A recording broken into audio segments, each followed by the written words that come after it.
salam, j'espère que vous allez bien. Aujourd'hui, ça nous fait maintenant une semaine que nos familles poussins sont sortis et je tiens à vous les présenter. Comme c'était promis, chaque semaine, on fait une vidéo pour vous montrer leur état d'évolution. Donc, ça fait maintenant une semaine qu'ils sont sortis. Donc, on va venir les rendre visite. Il fait chaud, il fait très chaud. Donc, à partir de la semaine prochaine, on va commencer à les diviser un peu. Parce qu'ils commencent à prendre de la place. Donc, il faut les séparer je vais les séparer pour mettre certains ici. Afin qu'il y ait de l'espace pour qu'ils puissent bien se développer. Parce que lorsqu'ils sont coincés, ça ralentit un tant soit peu l'évolution, c'est-à-dire la croissance. C'est une très bonne racine. Une très bonne racine. Déjà à une semaine, on a rien pour les déchets. Déjà une semaine, je n'ai pas de pesant pour les peser pour l'instant. Ah donc il peut pas vous donner le nombre de... Lui, je pense bien que lui c'est un coq. Vu sa manière de faire. Regardez. Oh là là. Oh. J'espère que vous voyez bien. On va essayer de les envoyer ici. Ils sont en pleine forme. Lorsqu'on les a fait sortir, si vous vous rappelez bien dans la précédente vidéo, ils étaient au nombre de 85. Au nombre de 85. Maintenant, il y a eu aussi des morts. C'est ce que je vous ai dit. Dans ce projet, il ne faut pas s'attendre à 100%. Non. Les faibles vont tomber. Lors de l'élevage, les faibles, ceux qui sont faibles vont tomber. Même hier, il a fait sortir un mort hier. Donc je crois bien que nous sommes maintenant à 4 morts si je ne me trompe pas. Donc 6 à 4 morts. Donc nous sommes à 80. Si c'est 4 morts, nous sommes à 84 maintenant. Parce qu'ils étaient 85. Alors, donc à partir de la semaine prochaine, on va les faire venir. On va les partager. On va envoyer d'autres ici. Et puis maintenant, d'autres vont rester ici pour faire de la place. Donc voici l'aliment qui est là. D'abord, je vous laisse voir le sac de l'aliment. Le sac de l'aliment. Et je tiens à vous informer que ça c'est l'endroit où on fait le chauffage. Voilà. Après cet endroit, on va les envoyer maintenant dans un autre endroit qui servira on va dire quoi, à les faire grandir, ou on dira la chambre de croissance, on dira comme cela. Ils sont tout beaux. Donc ce qu'on va faire, on va changer les hauts. Donc c'est ce matin qu'on a servi, donc on va changer. Ça c'est pratiquement vide, hein. On va changer. Voilà. Maintenant demain on va nettoyer à proprement dit la litière. Demain on va nettoyer la litière. Ça c'est du copeau. Oh là là, il y a un qui est tombé. Oh voilà. Un qui est tombé. Donc voici, comme je le disais, voici la nourriture qui est là, le sac de la nourriture.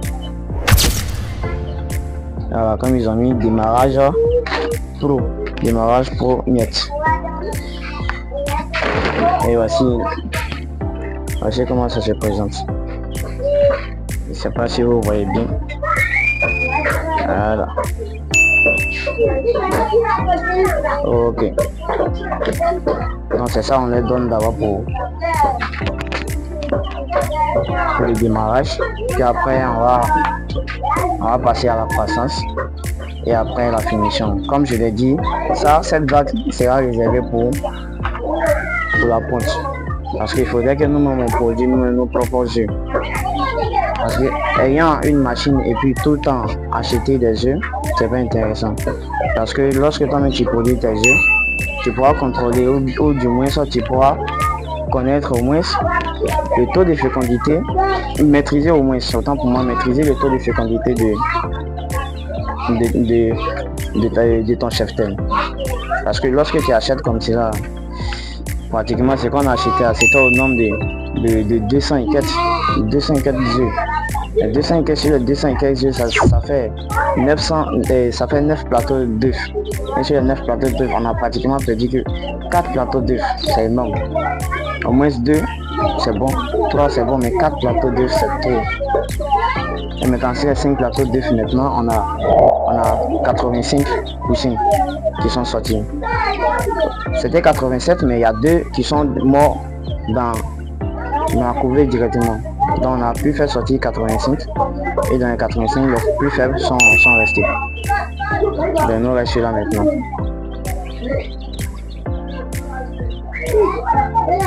Voilà. Donc voici l'activité que je fais en parallèle de mes cours. Comme vous le savez très bien, c'est une activité vraiment qui me passionne, que nous rêvons vraiment de pouvoir apporter notre contribution afin que au niveau de notre nation, la contribution qu'on va apporter, que ce soit une contribution qui va vraiment non seulement apporter du travail aussi à nos confrères jeunes aussi, et aussi qui va aussi contribuer aussi à réduire un tant soit peu l'importation. Réduire énormément l'importation parce que nous dépendons, nous les Africains, nous dépendons énormément de l'extérieur en termes de nourriture. Et il faudrait que nous soyons capables de pouvoir produire nos propres aliments. Et ça, si on le fait, ça va beaucoup nous aider.